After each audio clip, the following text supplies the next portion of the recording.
In 1792, a man stood before the French Revolutionary Army and did something that should have been impossible. He was the son of an enslaved woman from Saint-Domingue. He had spent the first 14 years of his life in legal bondage, and within 6 years, he would command 60,000 men across 3 nations, win battles that military historians still study today, and become the highest-ranking officer of African descent in any European army. His name was Thomas-Alexandre Dumas. You will not find his statue in Paris. His portrait does not hang in the Louvre beside other generals of the Republic. For nearly 2 centuries, French military academies taught Napoleon's campaigns without mentioning the man who secured some of his most critical victories. When his son became one of the most celebrated novelists in European history, the father's military genius disappeared so completely that most people who know the Three Musketeers have never heard of the general who inspired its author. This erasure was not accidental. It was systematic, deliberate, and it began the moment Napoleon decided that black excellence threatened his vision of empire. Saint-Domingue, 1762, the most profitable colony in the world, operated on a mathematics of horror. 500,000 enslaved Africans produced more wealth than all 13 American colonies combined. Sugar, coffee, indigo, the French treasury depended on black bodies working land they would never own. His mother was Marie-Cécile Dumas, an enslaved woman on a plantation in Jérémie. His father was Alexandre Antoine David de la Pailletterie, a French nobleman who had fled mounting debts to manage his family's colonial holdings. Under French law, the child inherited his mother's status. He was property.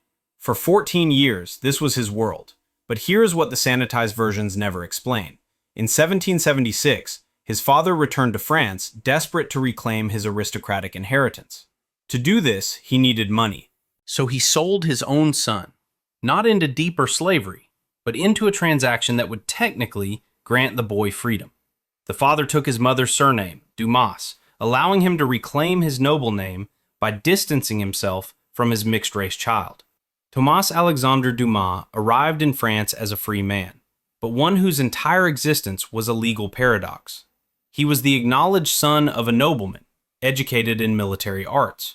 Yet every document carried the shadow of his origins. In 1786, he enlisted in the Queen's Dragoons as Alexandre Dumas, a private soldier despite his aristocratic lineage. This was how he chose to enter history, not through inherited privilege, but through earned rank. The French Revolution changed everything. In 1789, the Declaration of the Rights of Man proclaimed that all men were born free and equal. In 1792, France became a republic, and the old aristocratic officer corps collapsed. Suddenly, merit mattered more than bloodline. Dumas rose with terrifying speed. Corporal, sergeant, lieutenant. Each promotion came through battlefield performance. In the chaos of revolutionary warfare, where incompetent nobles were getting their men killed, Dumas was winning. By 1793, he was a lieutenant colonel. By 1794, he was commanding cavalry divisions. The army called him Monsieur Humanity for his refusal to brutalize prisoners, and the Horatius Cochleys of the Tyrol for single-handedly holding a bridge against Austrian troops at Clausen, a feat so extraordinary that witnesses insisted it seemed physically impossible. Think about what this meant. A man born into slavery was now commanding regiments of white French soldiers who followed him into cannon fire without question. His tactical genius was reshaping cavalry doctrine, but the very conditions that elevated him were about to produce the man who would destroy him. The Italian campaign. Dumas served under General Bonaparte as commander of cavalry for the army of Italy. At the Battle of Adige, he led 400 cavalry against thousands of Austrian infantry, breaking their lines so completely that Bonaparte secured a decisive victory. At Brixen, he took control of an artillery battery with just 15 men, turning enemy cannons on their own forces. Military dispatches from 1796 and 1797 read like mythology. General Dumas took 3,000 prisoners with a single cavalry charge. General Dumas held the bridge at Brixen with a handful of soldiers against an entire regiment. In 1798, he was promoted to Général de Division, the highest rank in the French army below supreme command. At 36 years old, he commanded 60,000 men across the Alps, the Rhine, and the Italian peninsula. He was, at that moment, the most powerful person of African descent in the Western world. Napoleon noticed, not with admiration, with calculation. Because by 1798, Napoleon was no longer fighting for revolutionary ideals. He was building an empire. And in his empire, black generals did not fit the aesthetic. The Egyptian campaign exposed the fracture. Dumas sailed with Napoleon to Egypt in 1798, but the relationship soured immediately. Dumas opposed Napoleon's brutal tactics against Egyptian civilians. He objected to the looting of Cairo. He refused to execute prisoners of war. Napoleon saw this as insubordination. The records show a deliberate pattern. Napoleon began omitting Dumas from dispatches. Battles Dumas had won were attributed to other officers. His tactical innovations appeared in military reports without his name. When Dumas requested reassignment back to France, Napoleon approved, but routed his ship through hostile waters. This was not carelessness. This was strategy. In March 1799, Dumas' ship was forced to land in Taranto, controlled by the Kingdom of Naples, France's enemy. He was arrested immediately, imprisoned, held in a dungeon in Brindisi for nearly 2 years without trial. While Dumas rotted in prison, Napoleon became First Consul of France. Here is what the official histories omit. Napoleon knew exactly where Dumas was. The Kingdom of Naples sent multiple diplomatic inquiries about prisoner exchanges. France had dozens of high-ranking Italian prisoners who could have been traded for Dumas. Napoleon refused every offer. Prison records from Brindisi describe deliberate brutality. Dumas was poisoned repeatedly with arsenic compounds mixed into his food. He developed neurological damage, partial paralysis, blindness in one eye. Guards documented these treatments in meticulous detail, noting that the prisoner was of African descent and formerly a French general. They knew who he was. Napoleon knew where he was. And no one came. In 1801, France and Naples signed the Treaty of Florence. Hundreds of prisoners were exchanged. Dumas was not among them. It took direct intervention by his wife, Marie-Louise Labouré, and pressure from remaining Republican officers to finally secure his release in April 1801. He returned to France destroyed. 40 years old, unable to walk without assistance, suffering seizures and tremors from arsenic poisoning, blind in one eye. Napoleon refused to see him. The systematic erasure had already begun. In 1802, Napoleon reinstated slavery in French colonies. The decision was presented as economic necessity, but the timing reveals the motive.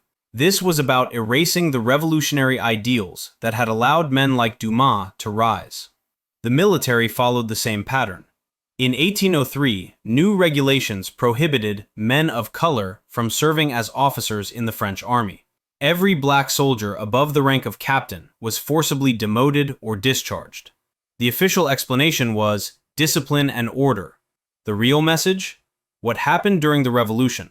Black men commanding white soldiers, black generals shaping French military strategy, would never happen again. Dumas applied for back pay. He had not been paid during his imprisonment, and his family was destitute. The War Ministry ignored his requests. He applied for a pension based on his rank and service. Denied. He requested medical treatment for his poisoning-related illnesses. Denied.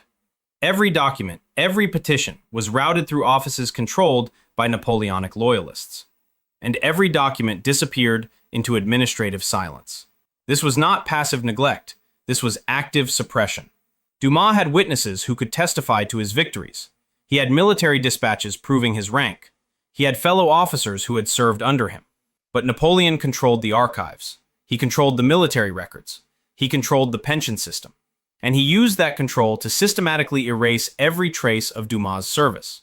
By 1804, when Napoleon crowned himself emperor, the revisionism was complete. Official military histories of the Italian campaign no longer mention Dumas by name. His victories at Adige and Brixen were attributed to cavalry units under General Bonaparte's command. His defense of the bridge at Clausen, witnessed by hundreds of soldiers, simply vanished from the record. Comparative pattern. This mirrors the erasure of Toussaint Louverture's military genius in Haiti, the suppression of the Haitian Revolution's impact, and the systematic removal of black soldiers from American Civil War records. The pattern is identical. Isolate the individual, control the archives, rewrite the history, and wait for the generation that remembered to die. Dumas knew what was happening. His letters from 1803 and 1804 reveal a man watching his own legacy disappear in real time. He wrote to former comrades, begging them to testify on his behalf. Many refused, terrified of Napoleon's retribution. Others confirmed everything, but their letters never reached official channels. The archives were sealed. The narrative was set. In 1806, Thomas-Alexandre Dumas died in poverty in Villers-Cotterêts. He was 43 years old. His wife and children had no money for a proper burial. His military pension never came. His back pay never arrived. France's greatest general was buried in an unmarked grave. The true cruelty revealed itself across the next generation. Dumas' son, Alexandre Dumas, grew up in poverty, knowing his father had been a general but unable to prove it. The military had no record of Thomas-Alexandre Dumas. The War Ministry claimed his service documents had been lost. His pension applications were misplaced. When young Alexander tried to research his father's career, he found only fragments. Letters from soldiers who had served under him, aging veterans who remembered the Black General, scattered references in Italian archives that French historians dismissed as exaggerations. The official story was simple. There had never been a Black Général de Division in the French army. It was impossible. This gaslighting continued for decades. But Alexandre Dumas had something the empire could not suppress: his father's courage and his mother's determination. He became a writer, and in his writing, he reconstructed his father. The Count of Monte Cristo is not just adventure fiction. It is a map of suppressed truth. Edmond Dantes, a brilliant man betrayed by jealous rivals, falsely imprisoned, his achievements stolen, his identity erased, is Thomas-Alexandre Dumas. The prison in the Château d'If is Brindisi. The treasure is not gold, it is reclaimed legacy. The Three Musketeers reimagines his father's battlefield courage as swashbuckling adventure. D'Artagnan's impossible physical feats mirror the documented accounts of Thomas Alexander holding the bridge at Clausen. Alexandre Dumas became one of the most widely read authors in Europe. His books sold millions of copies. And embedded in every adventure, every impossible escape, was the truth France tried to bury. His father had been extraordinary. But even as Dumas's novels circulated across Europe, French military histories still denied his father's existence.